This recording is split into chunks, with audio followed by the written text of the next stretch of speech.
So, in a video that Mumbo Jumbo made fairly recently, he made the spurious claim that you cannot make a fully flush hipster fence.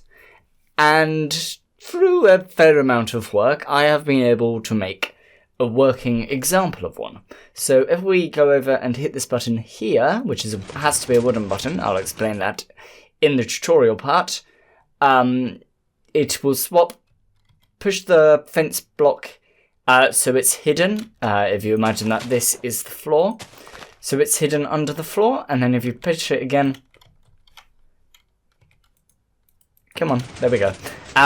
It will then be popped back up onto the top of the floor. Now this is tileable. If I just quickly go into survival, we have got an example of a use for it.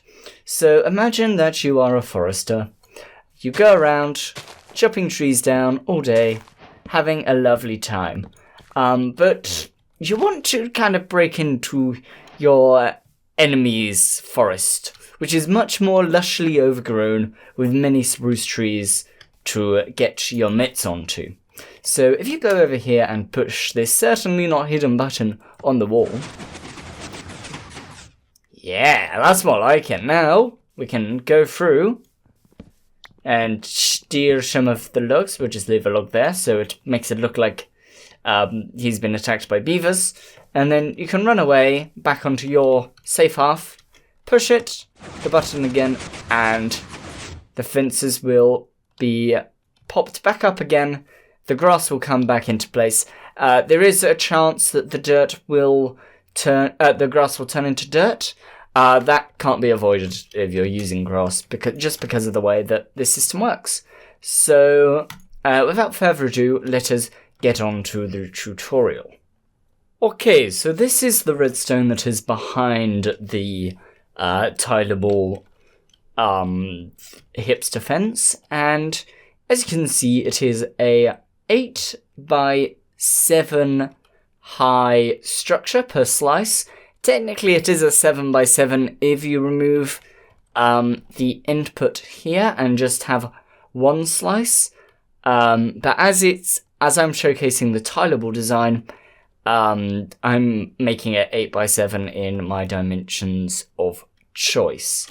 And in terms of tileability, it is pretty much almost perfectly tileable, except for down here, where every other slice you have to put in one repeater here and change this repeater here to 3 ticks, and then that'll be, and this one stays on 4 ticks.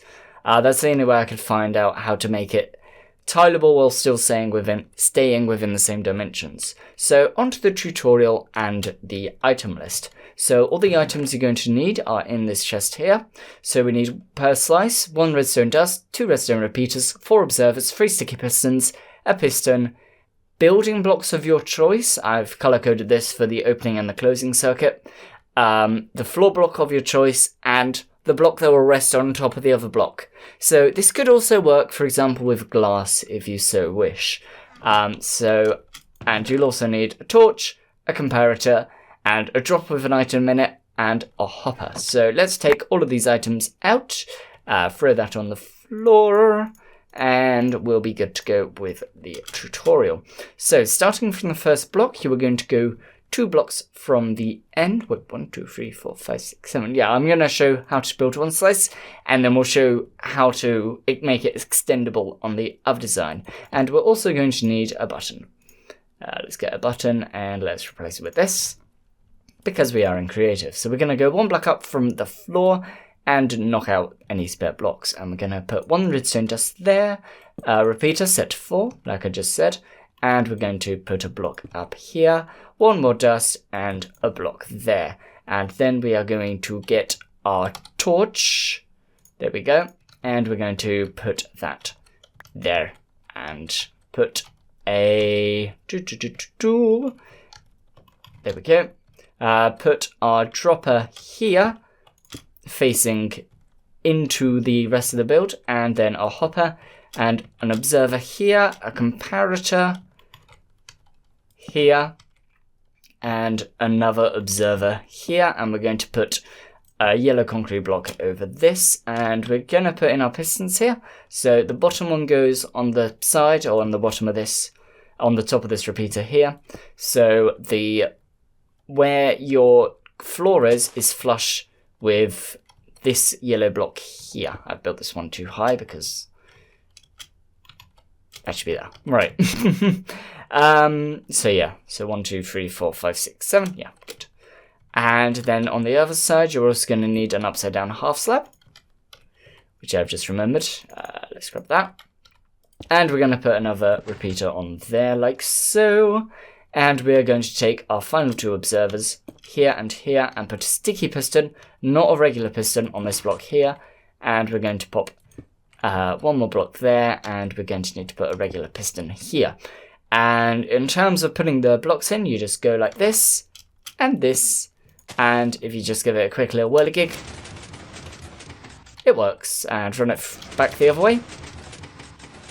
There we go, that works as well. So that is how you build the hipster fence. And on to the how to make it stack, how to work with different inputs. So this input only works with a regular button, a regular wooden button.